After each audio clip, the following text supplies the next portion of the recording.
Vamos continuar falando então sobre a grafia oficial da língua vêneta, dando aí as dicas, as principais, as dicas básicas que vocês precisam para aprender a escrever na grafia oficial, que vocês facilmente encontram, né, muitas dessas e outras regras no site do governo da região do Vêneto. Eu disponibilizo sempre o link aqui na descrição dos vídeos, mas antes eu gostaria de pedir para vocês assinarem o canal e ativarem aí o sininho para receberem sempre as notificações de todos os vídeos que eu coloco aqui semanalmente para vocês em língua vêneta e sobre língua vêneta, cultura vêneta, como vocês já sabem. Eu tenho recebido diversas perguntas de pessoas que estão interessadas em aprender a língua vêneta, mas também de amigos meus, quanto a aprender vêneto e italiano ao mesmo tempo. Bom, se eu pudesse dar um conselho para vocês, eu aprenderia, se fosse o meu caso, eu aprenderia primeiro o vêneto. As pessoas que tentam aprender em paralelo, pelo que eu posso ver, às vezes é um pouco mais difícil, não que seja impossível, não é impossível, não é nada disso.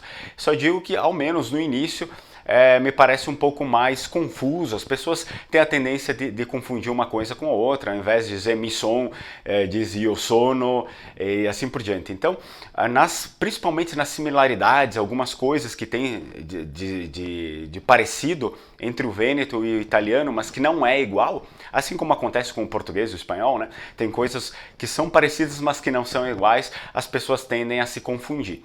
Então, se eu pudesse dar essa sugestão para vocês, e se você quer aprender o vêneto, obviamente, aprenda primeiro o vêneto e depois que souber falar direito o vêneto, que sabe direito o que é o vêneto, então vá aprender o italiano. Eu acredito que seja muito mais fácil fazer essa conversão de depois que eu já sei o que é o vêneto, eu já domino direito a língua, eu já sei falar bem mesmo o vêneto, eu aprendo o italiano porque eu tenho consciência já que o vêneto é uma coisa e o italiano é outra, e agora estou habilitado para falar as duas línguas do melhor jeito possível, sem fazer misturas, né?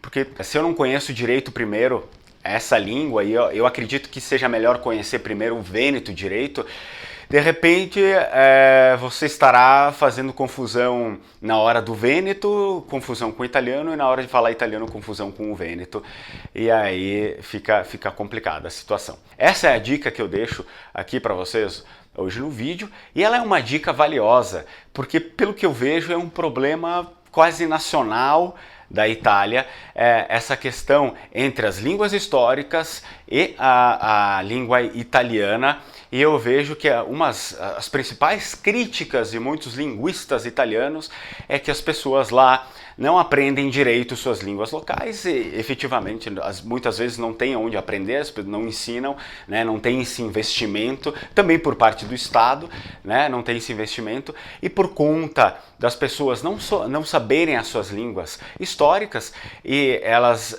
já acontece essa introdução na escola da língua italiana, e em casa se fala as línguas históricas, as pessoas vão convivendo com as duas línguas e tendo uma visão equivocada sobre a língua histórica e não sabendo direito o que é o italiano e o que é outra coisa, e no final a gente cria indivíduos que não sabem falar direito nem suas línguas históricas e muito menos o italiano no caso deles lá.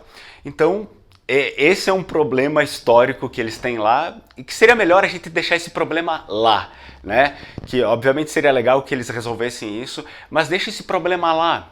Deixa esse problema lá, ok? Faz assim, se quer aprender vêneto, italiano, aprende primeiro o vêneto, que é a sua língua histórica, é a língua histórica da sua família, aprende direito, bem direito, tem uma base, né, firme para depois aprender uma outra língua, que é o caso do italiano.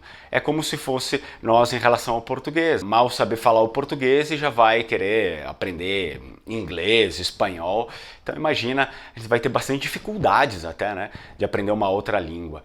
Então vamos deixar essa problemática histórica para eles e não vamos repetir isso, ok? Agora, seguindo com a grafia oficial da língua vêneta, o que eu tenho para dizer para vocês é que na grafia oficial foi abandonado o que, para fazer, por exemplo, quando, questo. Então, o que a gente utiliza na grafia oficial da língua vêneta? A gente utiliza apenas o C, assim como acontece em muitos casos do espanhol que se utiliza apenas o C.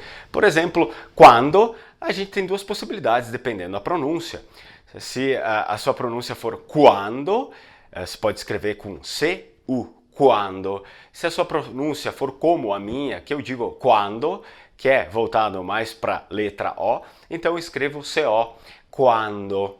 E a mesma coisa fica para questo. Existem pessoas que falam questo e outras falam questo, né?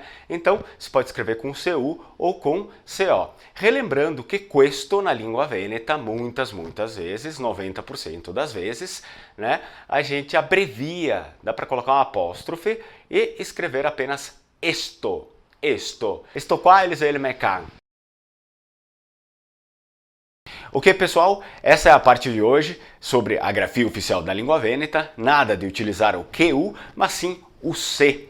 A gente simplifica, né? É mais fácil e também acontece como em muitos casos do espanhol. Mais uma vez, eu agradeço a vocês por estarem assistindo o vídeo. Se inscrevam no canal, apertem o sininho e nos vemos na próxima semana.